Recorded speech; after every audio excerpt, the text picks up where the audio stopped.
Hello friends. അവന് ദേഷ്യം വന്നാൽ അവനെല്ലാം അടിച്ചു തകർക്കും. മുടിക്ക് കുത്തിപ്പിടിക്കും. അവൻ പിടിക്കുമ്പോൾ നമുക്ക് മുടി അവനിങ്ങനെ വേരോടെ ഇങ്ങനെ പിഴുതെടുക്കും. നമുക്ക് സഹിക്കാൻ പറ്റില്ല. വീട്ടിലെല്ലാ സാധനങ്ങളും അവൻ തല്ലി തകർക്കും. അവന് ദേഷ്യം വന്നാൽ ഞങ്ങൾ റൂമിനകത്തിരിക്കുകയാണ്.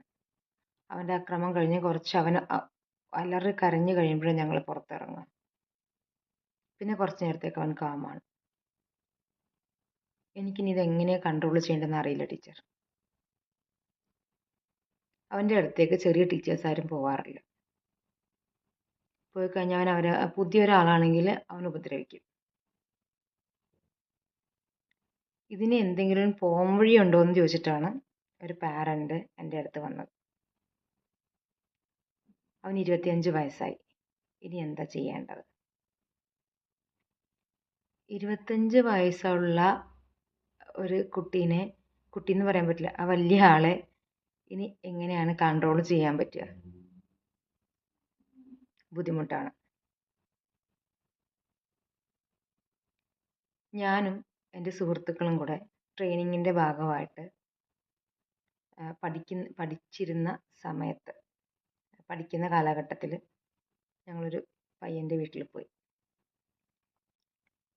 അവിടെ ചെന്നപ്പോൾ അവനൊരു മകളുടെ കുട്ടിയാണ്. അവിടെ ചെന്നപ്പോൾ അവർ ആദ്യം നന്നായിട്ട് അവൻ ബിഹേവ് ചെയ്തു. കുറച്ച് കഴിഞ്ഞപ്പോൾ അവൻ്റെ ബിഹേവിയർ ഭയങ്കരമായിട്ട് മാറി തുടങ്ങി. അവൻ ഭയങ്കരമായിട്ട് അഗ്രസീവായി. അപ്പോൾ ആ പാരൻസിന് നമ്മളോട് സംസാരിക്കാൻ പറ്റുന്നില്ല. അവനപ്പോൾ 6 വയസ്സോ 7 വയസ്സോ എങ്ങാണ്ടേ ഉള്ളൂ. അപ്പോൾ പോലും അവന് കൺട്രോൾ ചെയ്യാനായിട്ട് ഈ പാരൻസിന് പേടിയാണ്. അവർ പറയുന്നത് ഇതാണ്: അവൻ കുഞ്ഞല്ലേ ടീച്ചറെ, കുഴപ്പമില്ല, അപ്പോൾ പിന്നെ ഞങ്ങളെല്ലാം അങ്ങ് സമ്മതിച്ചു കൊടുക്കും, അവൻ വയ്യാത്തതല്ലേ എന്ന് പറയും. അപ്പോൾ ഞങ്ങളും പഠിക്കാൻ തുടങ്ങിയിട്ടേ ഉള്ളൂ. നമുക്ക് ഇതിനെക്കുറിച്ച് അറിയില്ല കാര്യമായിട്ടൊന്നും. നമ്മൾ ആ തലയാട്ടി സമ്മതിച്ചു. പിന്നീടാണ് നമ്മൾ കൂടുതൽ നമ്മളുടെ ഈ കുഞ്ഞുങ്ങളുടെ ഇടയിലേക്ക് ഇറങ്ങി ചെന്നപ്പോഴാണ് നമുക്ക് മനസ്സിലായത് എപ്പോഴായിരുന്നു അവരെ കൺട്രോൾ ചെയ്യേണ്ടതെന്ന്. സത്യത്തിൽ ഈ കുഞ്ഞുങ്ങളായിട്ട് ജീവിക്കുമ്പോൾ ഇവരുടെ ഭാഗത്തുനിന്നൊരു മിസ്റ്റേക്ക് വന്നാൽ ഈ പാരൻസിന് കറക്ഷൻ കൊടുക്കണമെങ്കിൽ പോലും പുറത്തുനിന്നുള്ള ആളുകൾ സമ്മതിക്കില്ല. അയ്യോ കുഞ്ഞല്ലേ, ഇങ്ങനെ ഒരു കുട്ടിയോട് നിങ്ങൾ ഇങ്ങനെയാണോ പെരുമാറുന്നത്? നമ്മുടെ റെഗുലർ കുട്ടികളോട്, അതായത് സാധാരണ നോർമൽ ഐക്യമുള്ള കുഞ്ഞുങ്ങളോട് ഒരു കാര്യം പറഞ്ഞു കഴിഞ്ഞാൽ, അവരുടെ ഭാഗത്തുനിന്ന് ഒരു മിസ്റ്റേക്ക് ഉണ്ടായി കഴിഞ്ഞാൽ ഒരു അരമണിക്കൂർ അല്ലെങ്കിൽ 2 ദിവസം കഴിഞ്ഞിട്ട് നമ്മൾക്ക് പറയാം, അയ്യോ നീ അന്ന് ചെയ്ത് തെറ്റായി പോയിട്ടോ, ഇനി മേലെ ആവർത്തിക്കരുത് എന്ന് പറയാം. നമുക്ക് കുറച്ച് സെൻറ്റിമെൻറ്റ്സ് അടിക്കാം, ഓക്കെ ഏക്കും. എന്നാൽ അതുപോലെയല്ല നമ്മുടെ വയ്യാത്ത കുഞ്ഞുങ്ങൾ, ഇൻ്റലക്ച്വൽ ഡിസബിലിറ്റി ആയിട്ടുള്ള കുട്ടികൾ, ഓട്ടിസ്റ്റിക് കുട്ടികൾ. അവരുടെ ഭാഗത്തുനിന്ന് ഒരു മിസ്റ്റേക്ക് ഉണ്ടായാൽ നമ്മൾ ഓൺ ദ സ്പോട്ടിൽ അതിന് ഒരു റിയാക്ഷൻ ഉണ്ടാക്കണം. ഇപ്പോൾ അഗ്രസീവായിട്ടുള്ളൊരു കുട്ടിയാണെങ്കിൽ നമുക്ക് പാരൻറ്റിന് അത് കൺട്രോൾ ചെയ്യാൻ പറ്റണം. ബിക്കോസ് നമ്മളാണ് പാരൻസ്.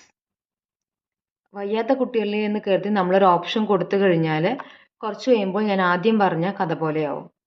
ഒരിക്കലും കൺട്രോൾ ചെയ്യാൻ പറ്റാത്ത, ആർക്കും അടുത്ത് പോകാൻ പറ്റാത്ത രീതിയിലാവും.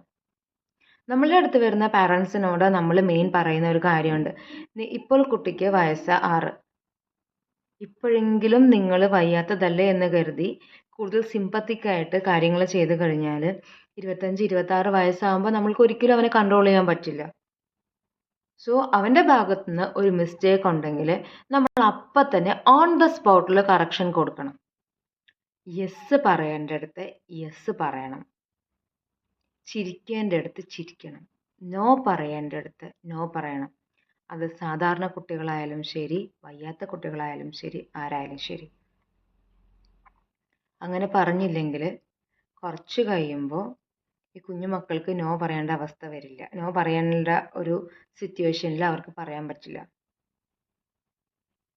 നമ്മൾ സംടൈംസ് ഒരു റിജക്ഷൻ കൊടുത്തില്ലെങ്കിൽ പുറത്ത് നിന്ന് ഒരു റിജക്ഷൻ വരുമ്പോൾ അത് ആക്സെപ്റ്റ് ചെയ്യാനുള്ള കഴിവ് അവർക്ക് ഉണ്ടാവില്ല.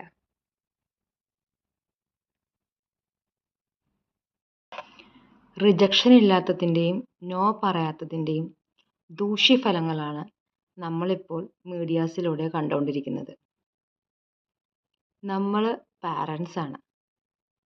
പാരൻസിന് കുഞ്ഞുങ്ങളെ കൺട്രോൾ ചെയ്യാൻ പറ്റിയില്ലെങ്കിൽ വേറെ ആരാണ് അവരെ കൺട്രോൾ ചെയ്യുക? നമ്മൾ കുഞ്ഞുങ്ങളെ പേടിച്ച് ജീവിച്ചു കഴിഞ്ഞാൽ കുറച്ച് കഴിയുമ്പോൾ എന്താകും അവസ്ഥ എന്ന് വിചാരിച്ച് നമ്മുടെ ഭാഗത്ത് മിസ്റ്റേക്ക് ഉണ്ടായാൽ നമ്മൾ അപ്പോളജി ചെയ്യുന്നതിൽ തെറ്റില്ല എന്ന് വിശ്വസിക്കുന്ന വ്യക്തിയാണ് ഞാൻ.